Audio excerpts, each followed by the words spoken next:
Hello, everyone. My name is Zach Powers. I'm the Director of Communication at PLU. And today we're going to talk to I almost said Juliana Andrew, about a little bit about your capstone and a few other things. How are you today? I'm doing pretty well. How are you? I'm good. And where are you right now? I'm in Anchorage, Alaska, so on the traditional lands of the Dena'ina Athabascan people. Absolutely. And Anchorage is my hometown. I also went from Anchorage to PLU. So I'm really excited to talk to you about your capstone project. Before we launch into that, can you share what your major or majors are? Yeah, I'm a double major in religion and global studies with a concentration in international relations. Very cool. So now let's talk a little bit about your capstone, which I'm really excited to discuss. Can you talk about an overview of your capstone and maybe how you wound up on this topic? Sure, yeah. So I grew up attending Victory Bible Camp, and I understand that Zach, you did I too. did too. Yeah, so I have some pretty fond memories. VBC is located at mile 95 on the Glen Highway, which is exactly what it sounds like. It's pretty much in the middle of nowhere. It's past Palmer a couple hours. And it's a beautiful location. And essentially, it's as it says in the name, it's a Bible camp. And there are camps that that Victory hosts itself, but it also rents out to other churches who can come and stay for the weekend or hold a conference or something like that. So I grew up Lutheran, and my church would rent a part of the grounds for a weekend twice a year. So I started going when I was 2. And then I did some of the Victory offerings. I did just their kids camp in Alpine and little cabins and that sort of thing. But they also offered a ranch camp. They offered something called Koinonia, and I don't know what really that means, but it was in the conference center side. And then they had Alpine, and they had a TP camp, which maybe I'll talk a little bit more about later. But so these were just some of the offerings there. When I was about 14, so I'd been going twice a year, every year from the time I was 2. So I was 14 years old, and I heard a rumor that Victory used to have a high school for Indigenous Alaskans, a boarding school. And that didn't sit well with me, even at 14. I knew something about colonialism and the sort of horrible impacts that Christianity has had on Indigenous communities throughout the United States. And all of a sudden, I had a really hard time going back to Victory, and I didn't know how to hold these two truths together, that I had very fond, very spiritual memories of Victory, and then it had this, what I understood to be pretty nasty history. So I looked a little bit when I was 14, and then I came back to it when I was 16 and came back again at 18, and I was trying to find something about the history there. And understandably, it's buried pretty deep.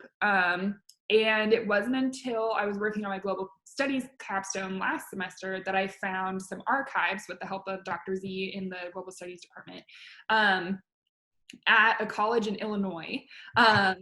So I have now in my possession 15 folders from 2 different boxes of archives from Wheaton College in Illinois, the Billy Graham Center archives, about Victory and the role that Victory played in the larger mission that it was a part of, which was it's now called Interact Ministries, but when it started, it was Alaska Missions Incorporated and then Arctic Missions Incorporated.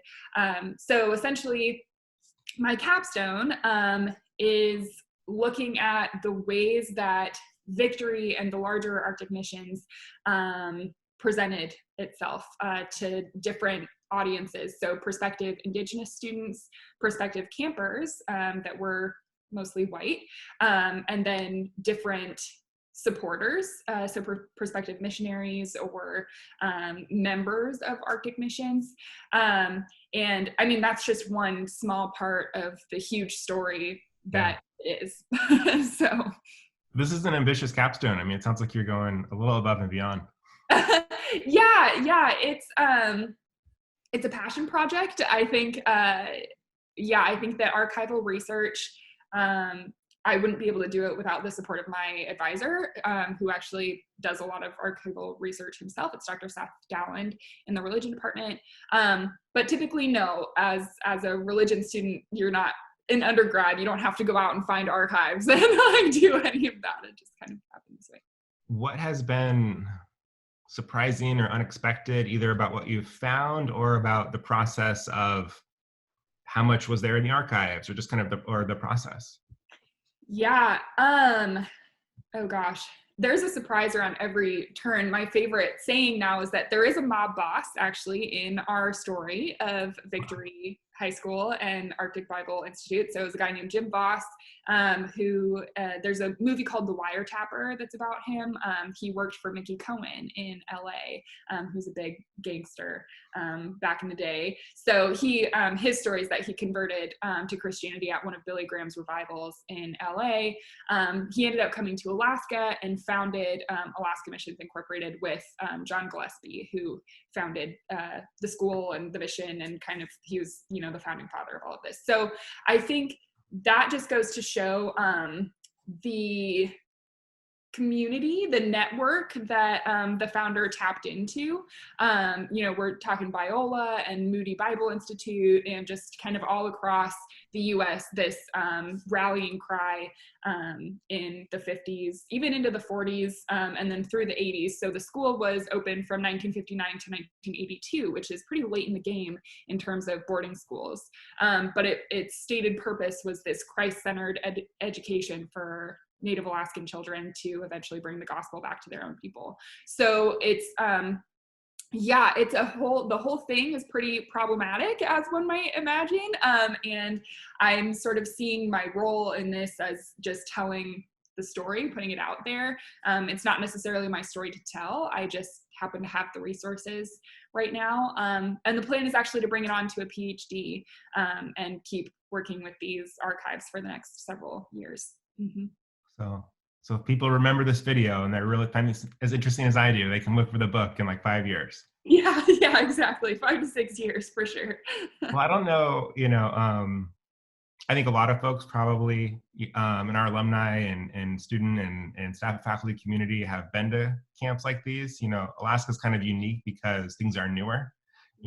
So this I think I read was built in like the 30s or things like that. So like some of that history is like more recent, which I think is interesting. But I'm wondering about how this process has affected kind of how you'll think about things like this for people, just actually, here's a good example. Like, so people who grapple with going to the fair in the Tacoma Puyallup area, okay. Because of the fair being the Japanese American internment camp during World War II, and then like those buildings having that genesis. And I don't mean to equate the two things. They're obviously nuanced bases and facilities with their own histories, but in terms of that sort of, they do seem similar enough to ask you about, because now they're sort of like these places that people have really fond memories, kind of steeped in sort of white Americana, mm-hmm. and they have these really kind of challenging, dark histories also steeped in whiteness and Americana. What would be your process if someone invites you to the fair this fall?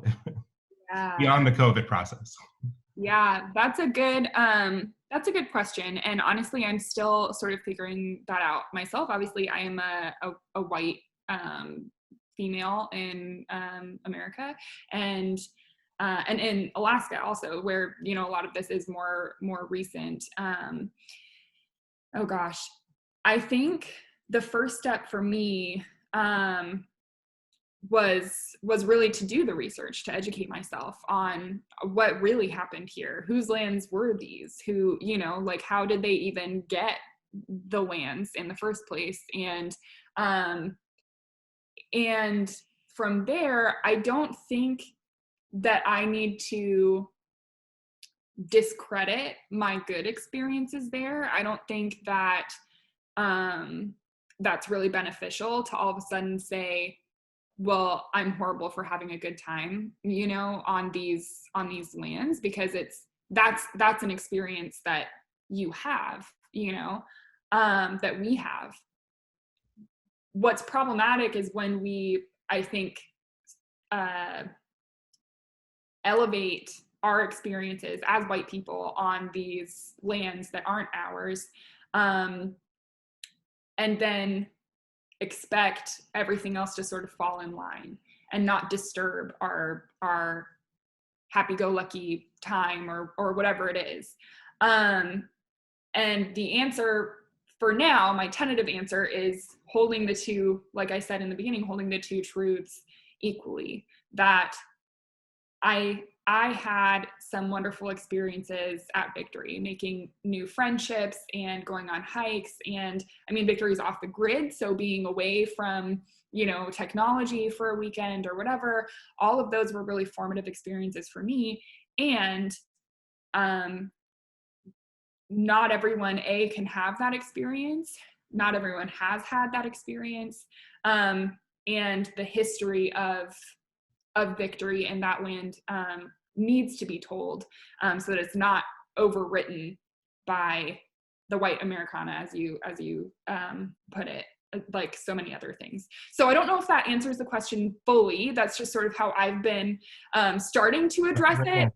That's a great answer. I think those are most of the questions that I had. I just thought it was a really interesting topic. It definitely made me think more about my shared experience at that place, which was similar. I've actually been thinking about that since you probably don't have toddlers, maybe you do, but there's a show called Molly of Denali on PBS, which is a really well-known and there's an episode about her grandfather and some of his PTSD. They don't name it as such, but from the school that he was sent to, because they made him forget how to play the drums, and I think he forgot his songs or something. Anyways, I've been wondering about Victory since I saw this episode of Molly and Denali, and my 4-year-old was like, "Why are you watching this with me?" I was like, be quiet. This is interesting." Yeah. Yeah, absolutely. It's